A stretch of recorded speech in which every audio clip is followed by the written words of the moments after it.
नमस्कार, बिहार तक देख रहे हैं आप और मैं हूं शुभम। देखिए ये महागठबंधन के द्वारा जो है इंडिया ब्लॉक के द्वारा आज बिहार बंद का आह्वान किया गया है। इस वक्त हम पटना के इनकम टैक्स चौराहे पे हैं और आप देख सकते हैं कि यहाँ पर सभी लोग पहुंचे हैं और जो बंद का आह्वान किए हैं। हम कुछ कार्यकर्ताओं से बात करेंगे कि यहाँ बंद के आह्वान, आज आप लोग बंद का आह्वान किए हैं, क्या कहना चाह रहे हैं, सरकार को क्या मैसेज देना चाह रहे हैं? मैसेज देना चाह रही हूँ कि जिस आधार से जुड़ करके पासपोर्ट बनता है, जिस आधार से जुड़ करके आपका बैंक में आपका खाता खुलता है, जिस आधार से सारी चीजें होती है, उस आधार को आप नहीं मान रहे। ये मतलब ये चुनाव आयोग को किसने अधिकार दे दिया है कि आप लोगों का नाम काटेंगे? चुनाव आयोग को क्या काम है? चुनाव आयोग का काम है कि आप अच्छी तरह से वोट लोगों को दिलवाएं।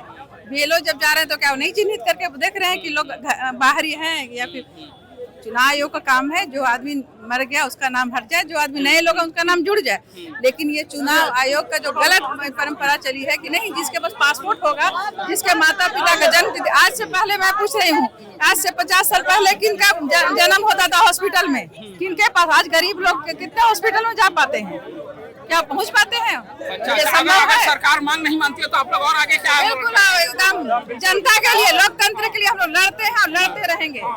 तो इनका साफ कहना था कि जो है सरकार के द्वारा आधार कार्ड को जहां तक जो इनवैलिड किया गया है उसको लेकर के ये प्रदर्शन कर रही हैं। हमारे साथ विधायक प्रतिमा दास जी हैं। आज आप लोग आंदोलन पे उतरी हैं, क्या कहेंगे सरकार को, क्या मैसेज देना चाह रहे हैं? आरएसएस के लोग लोकतंत्र की हत्या करना चाहते हैं, उसके खिलाफ में बिहार की जनता एकजुट होकर के चुनाव आयोग के माध्यम से बीजेपी को जवाब दे रही है कि आप लोकतंत्र को खत्म नहीं कर सकते हैं, वोट की ताकत को नहीं छीन सकते, क्योंकि इस वोट को देने की ताकत जो मिली है बहुत संघर्षों के बाद हिंदुस्तानियों को मिली है। आज राहुल गांधी भी इस प्रोटेस्ट में शामिल होने वाले हैं, कितना बल मिलेगा आपको ये प्रोटेस्ट में? देखिए, राहुल गांधी जी फर्स्ट डे से, जब से चुनाव आयोग ने इस तरह का फरमान जारी किया है, वो इसके खिलाफ बोल रहे हैं, जनहित में बोल रहे हैं। और हमारी पार्टी ने सुप्रीम कोर्ट में जनहित याचिका भी दायर की जिसकी कल सुनवाई है, और इससे बीजेपी आरएसएस के लोग घबराए हैं। क्या लगता है कि वोटर लिस्ट के बहाने वोटबंदी की बात की जा रही है? बिल्कुल वही हो रही थी, पहले नोटबंदी किया, उसके बाद में जीएसटी लगाया, जो मन करता वही करता है, इसीलिए ये सब चल रहा है।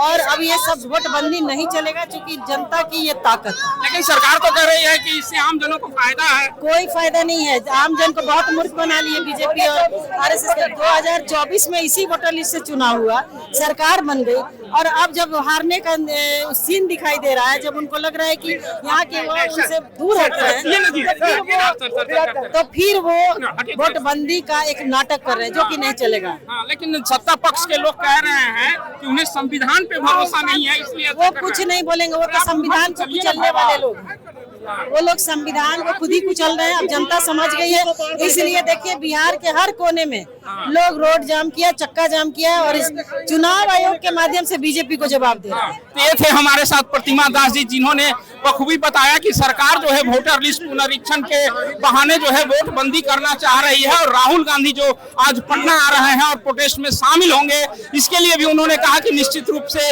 राहुल गांधी पटना आ रहे हैं, इससे हम लोग को बहुत बल मिलेगा। शुभम निराला, बिहार तक, पटना।